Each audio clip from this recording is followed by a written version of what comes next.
Humankind cannot gain anything without first giving something in return. To obtain something of equal value must be lost. This is the law of equivalent exchange, the unshakable foundation of alchemy in the world of Full Metal Alchemist Brotherhood. It's a power that blurs the line between science and magic, offering the potential to reshape reality itself, but always at a cost. In a world scarred by war and ambition, alchemy is both a tool of creation and a weapon of terrifying destruction. From the grandest transmutations that reshape landscapes to the subtle manipulations that can mend flesh or forge deadly weapons, its practitioners wield a power that has defined an era. But this isn't just about flashy explosions or convenient solutions. FMA's alchemy is a rigorous science, bound by strict rules and profound philosophical implications. Today we're delving deep into this intricate art. We'll dissect the fundamental principles of Amestриan alchemy, explore the many specializations and breathtaking applications wielded by its most renowned masters and its most infamous villains, and finally, who doesn't love a good debate? We'll attempt the alchemically challenging task of ranking these state alchemists and other key users in a definitive tier list. But be warned, we'll be transmuting major spoilers, so if you haven't completed the series, consider this your point of no return. Alright, let's get ready to the transmutation circle and begin our examination of the art and science of alchemy. Before we can appreciate the individual genius of FMA's alchemists, we need to understand the bedrock upon which their entire art is built. At its core, Amestриan alchemy is governed by a few key principles, the most important being the law of equivalent exchange. This law dictates two main things. First, the conservation of mass and energy. You can't create something from nothing. To make a stone wall, you need an equivalent mass of raw materials from the earth. Second, and more subtly, is the compositional understanding. You can't just turn lead into gold. Well, not easily or without immense energy and understanding far beyond typical alchemists, because their fundamental atomic structures are too different. You have to understand the composition of what you're working with and what you intend to create. The actual process of transmutation typically involves three steps: comprehension, understanding the inherent structure and properties of the material. And secondly, deconstruction. You have to break down that material into its base elements, or a more workable form. And thirdly, reconstruction. Reshape it into a new form. This entire process is usually facilitated by transmutation circle. The intricate diagrams acts as conduits, focusing the alchemist's energy and intent, dictating the flow and outcome of the transmutation. As amazing as alchemy is, it's not omnipotent. Its greatest limitation, its greatest problem, and its most sacred taboo is human transmutation. Attempting to resurrect the dead is forbidden, not just for moral reasons, but just because the value of a human soul is immeasurable and the alchemic cost is devastating, often resulting in a horrific rebound. A forceful, unwanted transmutation on the alchemists themselves, and a glimpse of the terrifying entity known as truth. This is the ultimate price for playing God. It's also worth noting that Amestриan alchemy isn't the only alchemic art. The nation of Shang to the east practices alchemy, sometimes called Rentonjutsu. While Amestриan alchemy primarily manipulates the flow of tectonic energy from the Earth's crust, alchemy utilizes the dragon's pulse, the flow of life or ki that courses through the land. This allows for remote transmutations over greater distances and a stronger focus on medical applications, as it interacts more directly with the body's own life force. Now, this distinction highlights even within the broader concept of alchemy, different philosophies and energy sources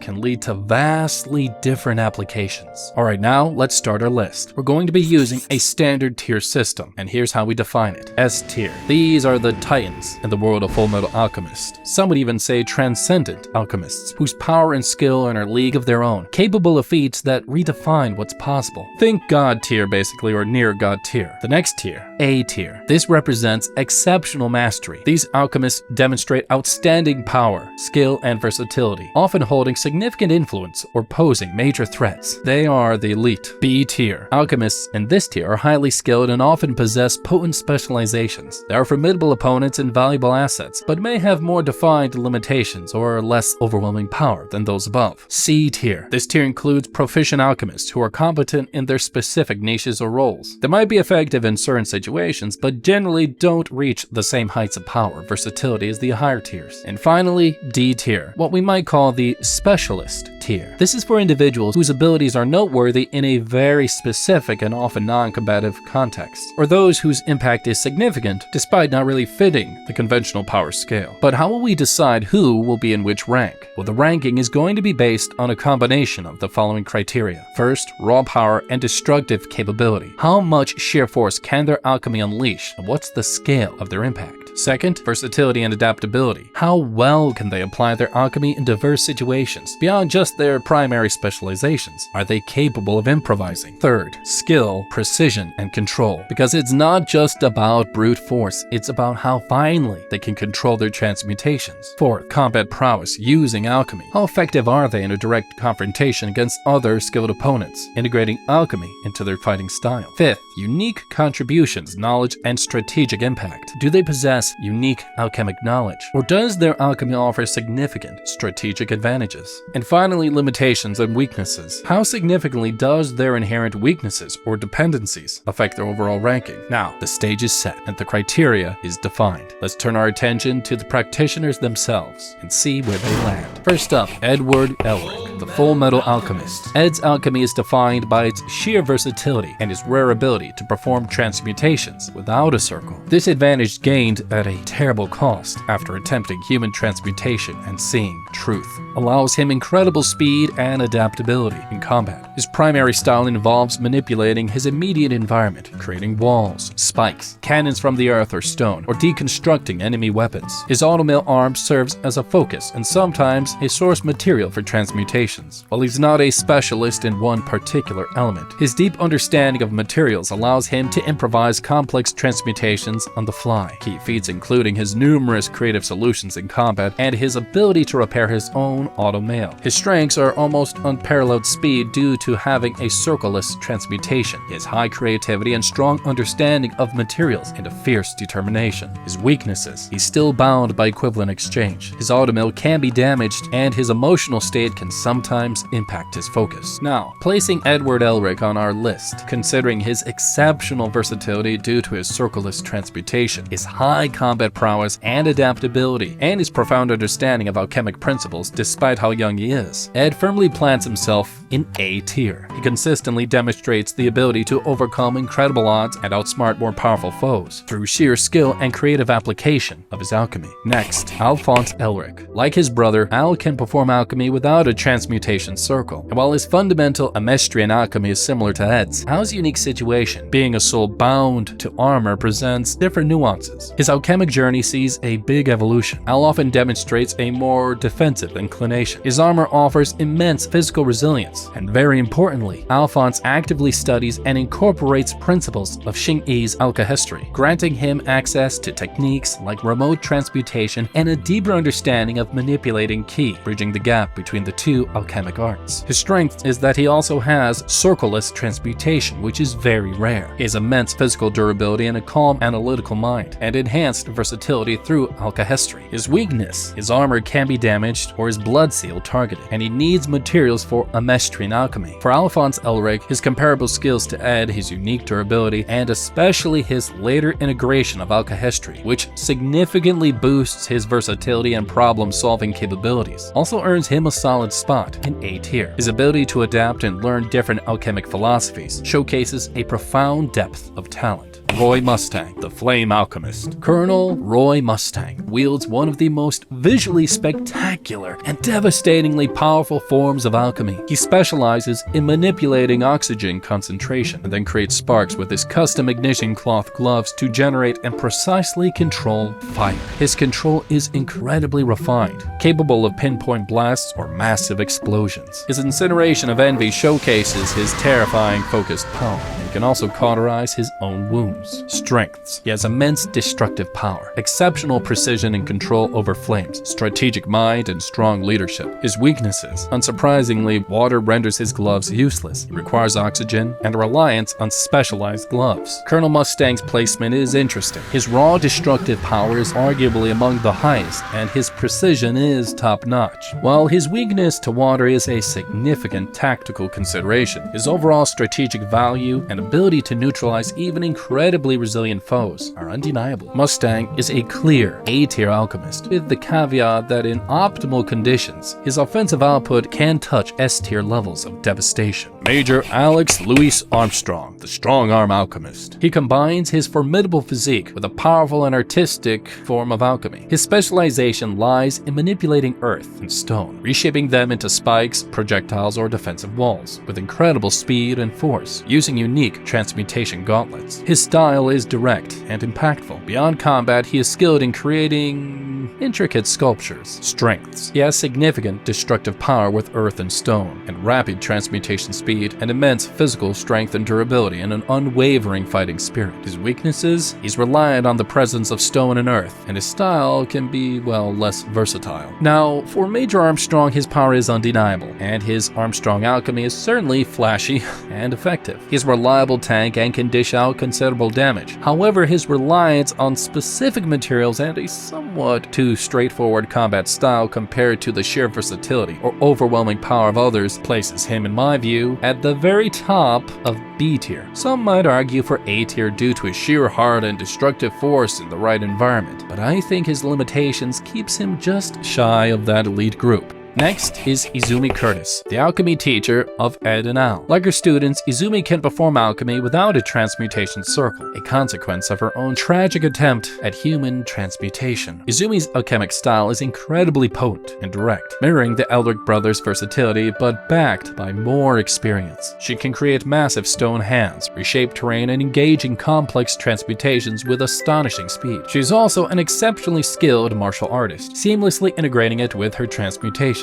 Her strengths: circleless transmutation, has immense raw power and skill, and an exceptional martial artist and deep understanding of alchemic theory, and a resilient attitude. Her weaknesses: she suffers from internal injuries from her failed human transmutation, sometimes limiting her stamina. For Izumi Curtis, her mastery is undeniable. Circleless transmutation, incredible power, and fearsome martial skill, despite her internal injuries sometimes flaring up. Her overall capabilities and the sheer respect she commands places her firmly in A tier. She's a true master alchemist, embodying both power and wisdom. Solf J. Kimbley, the Crimson Alchemist. He's a chillingly effective state alchemist, specializing in explosive alchemy. He utilizes transmutation circles tattooed on his palms to transmute ordinary matter into highly unstable, explosive compounds. Kimbley's power lies in his ability to turn almost anything into a bomb with precise control. He's also a proficient user of Philosopher's Stones, which significantly amplifies his abilities. Strengths: he has a highly destructive explosive alchemy, tactical acumen, he's ruthless and unpredictable, and significantly amplified power with a Philosopher's Stone. Weaknesses: now, without having a Philosopher's Stone, his power is more constrained, and his reliance on bringing the palms together could be exploited, and he has questionable sanity. Now, placing Kimbley is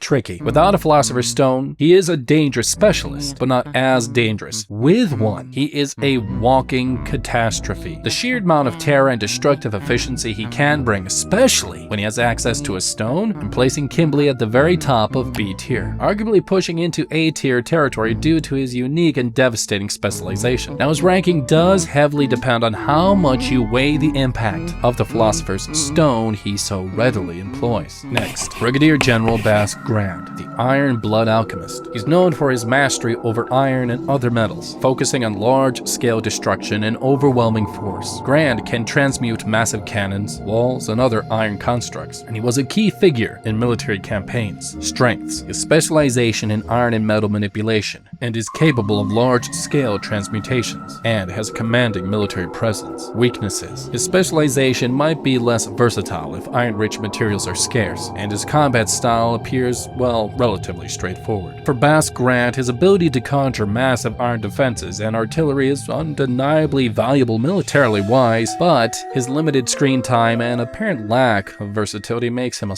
solid but truly not exceptional practitioner, so I'm going to place him in C tier. He's a powerful specialist in his domain, but perhaps not adaptable enough to consistently challenge higher tiers without significant environmental advantages. Some might even argue his military rank warrants B tier, but I truly think his lack of shown versatility holds him back. And now, onto Dr. Tim Marcoh, and he carries the heavy weight of his past. His title refers to his unparalleled expertise in the creation and understanding of Philosopher's Stones. While he's shown some ability to deconstruct matter, notably to destroy incomplete Philosopher's Stones or disfigure envy, his true power lies in his scientific understanding and his ability to create the stones. He can also use his knowledge for healing. His most significant act is providing the means to understand and ultimately dismantle Father's plans. Strengths: unmatched knowledge of Philosopher's Stone creation and properties, and he's capable of destroying them. He has the potential for healing in medical applications and has immense moral courage. His weaknesses are obvious. He's not combat-oriented, and his direct transmutation abilities for offense or defense are limited. Dr. Marcoh presents a unique case. If ranking purely on combat, he's low. However, our criteria includes unique contributions and knowledge. Marcoh's understanding of Philosopher's Stones is monumental. Because of his unparalleled specialized knowledge and its critical impact, Marcoh finds a very unique spot in our D tier specialist tier, but with the note that his importance is S tier. His alchemic application is narrow but incredibly deep and vital. Yes, there might be some controversy here as his power isn't about fighting, but about knowledge. Now here we are, Shou Tucker. Now he specialized in bioalchemy, specifically creating chimeras. He gained certification for creating a chimera capable of understanding human speech, and he achieved this by transmuting his own wife, and later his daughter Nina and their dog Alexander. His methodology is a grotesque perversion of alchemic principles. His strengths in his twisted field is that he has unparalleled monstrous success in creating complex speaking chimeras. Weaknesses, or more honestly his depravity, is that he's utterly devoid of morality and offers very little direct combat prowess for himself. Now Shou Tucker, in terms of combat alchemy, he's non-existent. He's a non-entity. However, his success in his specific horrific field of creating speaking chimeras was, within the dark logic of the State Alchemist program, a significant and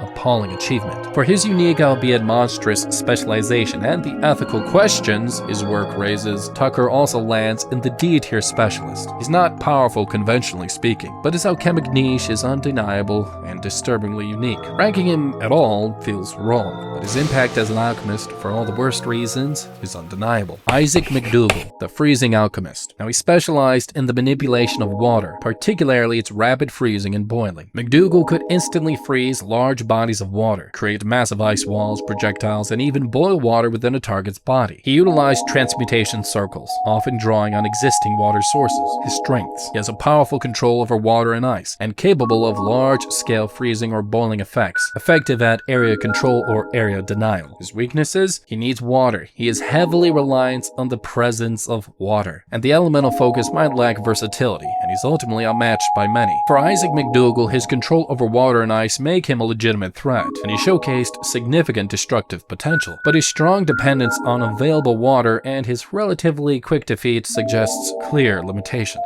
McDougall lands in C tier. He is a dangerous specialist when conditions favor him, but he lacks the adaptability or overwhelming power to consistently challenge higher tier alchemists. Jolio Comanche, the Silver Alchemist. Now he is more of a minor state alchemist. His title suggests something special in transmuting silver or similar metals, and it's implied he can transmute his metallic peg leg into various weapons. He truly represents the rank and file state alchemist. Strengths: likely proficient in metal transmutation, which is silver in this case, and has practical combat applications, and is an experienced military officer. Weaknesses: his specialization might be narrower and doesn't exhibit the same power versatility as top tiers based on limited portrayal. Jolio Comanche, and we don't see a lot of him, but his status implies competence in his metallic specialization. Given his limited feats and seemingly narrower focus, Comanche also fits into C tier. He's a capable soldier with the use of alchemic skill, but he's not a game changer on his own. Now, Chevalin Scar. He's initially driven by vengeance. His right arm is tattooed with an intricate array of transmutation circles from his older brother's research, and he's dedicated to understanding and potentially fusing Amestrian alchemy and Xingyi's alchemy.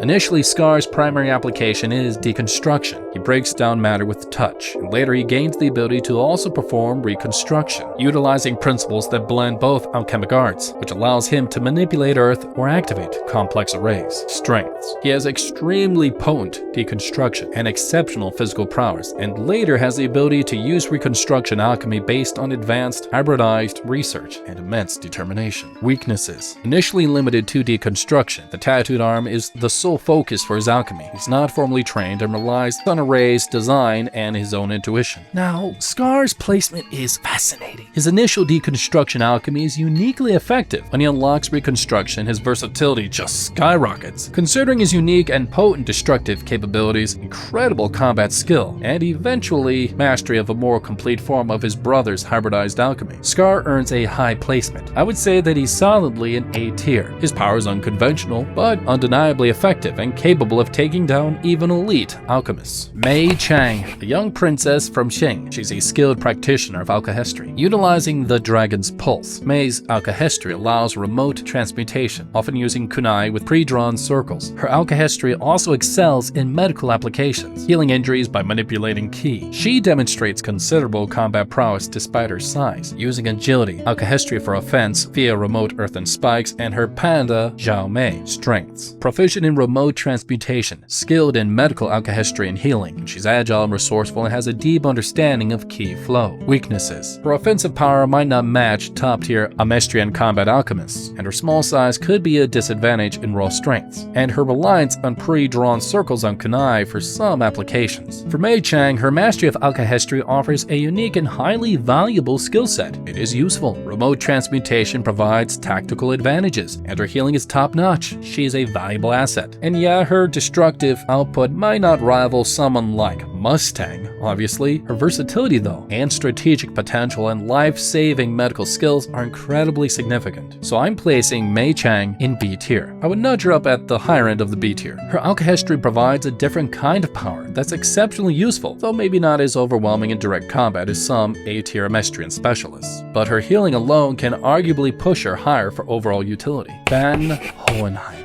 known in Jing as the Sage of the West, is a living, walking philosopher's stone, containing over 500,000 souls. Now, this grants him abilities almost incomparable to conventional alchemy. Hohenheim can perform alchemy without circles, gestures, and seemingly without limit on a colossal scale. He interacts with energy and souls, and can communicate with the souls within him, and can create massive nationwide transmutation circles, and he can heal instantly and can confront Father equally. His understanding of alchemy is ancient and unparalleled. His strengths, effectively limitless energy, circleless and effortless transmutation on any scale. He has vast ancient knowledge and immortality, and profound resilience. Weaknesses, if any, he has guilt and sorrow for the souls within him. His power is vast and incredible, but it is finite. Now, placing Van Hohenheim is less of a debate and more of an affirmation, really, because he's a living, breathing philosopher's stone with centuries of experience and an unparalleled understanding of alchemy's deepest truths. His capabilities are just simply on another plane. Van Hohenheim is unequivocally S tier. He is one of the absolute pinnacles of alchemic power in the FMA universe. And finally, Father, the original homunculus, the dwarf in the flask. He is the source from which Amestrian alchemy was derived. His own abilities, especially after absorbing God, so to speak, transcend even Hohenheim's in terms of raw cosmic power. Initially, even in his Hohenheim-like form, Father possessed immense alchemic power, creating homunculi and nullifying other alchemists' abilities. In his God form, he can create miniature suns, manipulate energy and matter on a planetary scale, and even defy equivalent exchange. Strengths. Pre-godhood. He has immense alchemic power, can nullify Amestrian alchemy, and is the creative homunculi, he has a vast intellect, and post-godhood, he has near omnipotent control over matter and energy and can defy equivalent exchange, and he's practically a god. Weaknesses: pre-godhood, he is reliant on plans and the Philosopher's Stone's energy. Post-godhood, his power becomes unstable due to Hohenheim's countermeasures. He is arrogant and struggles to fully control God. And now Father, in his final god-infused form, wields power on a cosmic scale, and even before that, he was a force capable of manipulating an entire nation's alchemic energy. There's no question that Father, particularly in his ascended state, occupies the S tier. In fact, one can argue he defies the very peak of it, saying that he doesn't even deserve being in that class, or perhaps even a tier beyond, for a brief time. His ability to nullify others' alchemy and his sheer unrestrained power when he had God on his side was absolute, even if ultimately his pride led to his downfall. And now with Father placed, our run-through through the diverse talents and terrifying powers of Fullmetal Alchemist practitioners is complete. We've seen elemental masters, bioalchemical horrors, strategic geniuses, and beings who've touched the divine. Each alchemist has been analyzed against our criteria, and their spot on the board has been chosen. So, here is our alchemist tier list for Fullmetal Alchemist Brotherhood. From the godlike power in S tier to the exceptional mastery in A tier, the potent specialists in B, and the skilled practitioners in C, and the unique, impactful individuals, and sometimes hated like Tucker, D tier specialists. The power of an alchemist can be situational, their peak moments always changing, and the very definition of strength can vary. Perhaps you value destructive power more, or maybe versatility, and well, that's the beauty of having such a well-crafted universe and diverse cast of characters. What makes Fullmetal Alchemy's system so enduringly compelling isn't just its spectacular displays of power, but its inherent rules. It feels real. It has profound limitations, and the way it forces its practitioners to confront the consequences of their own ambitions. It's a system that perfectly mirrors the series' core themes of sacrifice, consequence, and the unyielding human spirit. Do you agree or disagree? How would you rank them? Did I, dare we say, criminally underrate someone, or perhaps overhype another? Let me know down in the comments down below, and if you like this video, don't forget to like and subscribe.